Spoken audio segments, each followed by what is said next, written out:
Back in 1997, Jim Telfer gave his famous Everest speech to the Lions forward pack in South Africa. And in the interest of finding out a little bit more about the physical demands of what it takes to be a British and Irish Lion on tour, I thought I'd go with a couple of mates, Lions legends themselves, and summit our own Everest. I mean, it's not Everest, it's not the real Everest, it's kind of a hill in Cheltenham.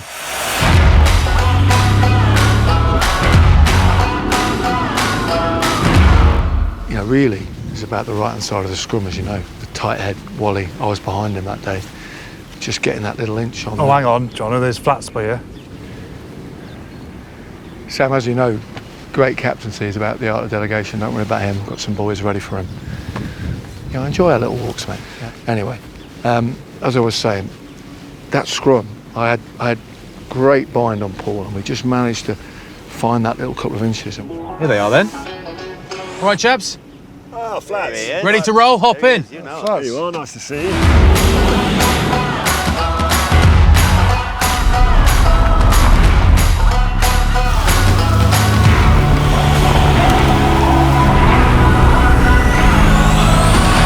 Lads, you'll remember Jim Telfer's Everest speech from '97, don't you? This is a particularly steep hill. It's known as the Everest of the West Country. But I just wanted to talk a little bit about the actual physical toll. Jace, come with me. Walk with me if you can keep up.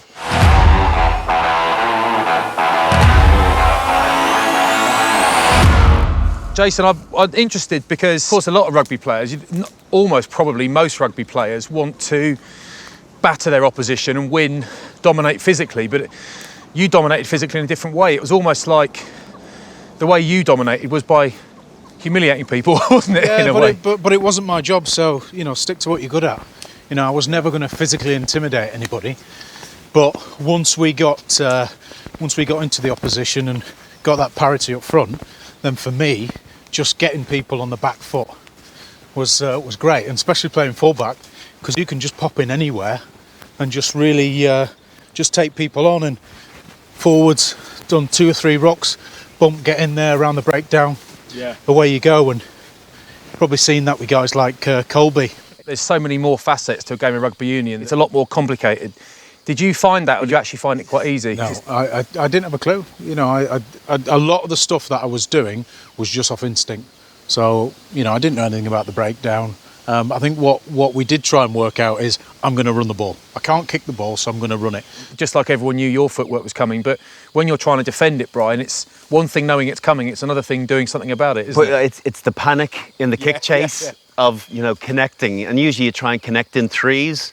When you kick it to Robbo, let's connect in fives, guys. Let's connect in fives. Because all of a sudden, he'll run laterally to a touchline, and that'll be, I was like, oh, all of a sudden you've got a dog leg, and then you're in trouble, and that's what he's looking for. Swapping defensive units the whole time. Exactly, and he's just waiting for the big unit. He's just waiting for you, I'm afraid. Yeah, that's it.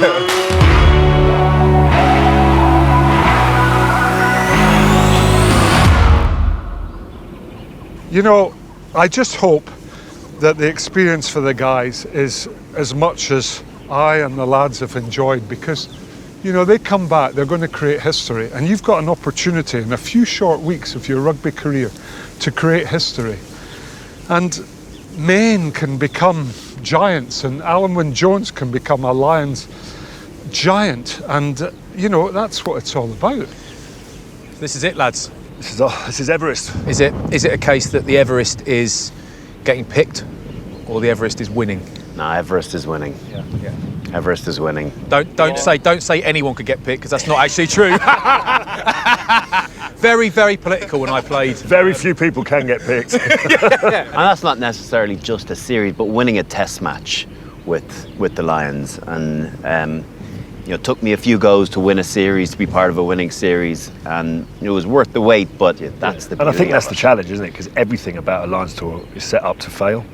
You know, you're playing with guys sometimes you've never met before, from 4 different countries. Or teammates you've never met before. Teammates you've never met before. And you're flying to the other side of the world, to one of the top, you know, superpowers of world rugby. And so everything about it is set up to fail. You normally get a week together, and then you've got to arrive as a team, and you're playing against an entire nation. And that's why, of all the Lions tours, you know, of which there have been many, it's difficult to win a series, and that's why it's your Everest. Right, lads, Everest done. Tick the box. Wasn't actually that difficult in the end. Not quite Everest. No, but Nearly. If you'd have got me on tour, I would have done a job. That's all I'm saying.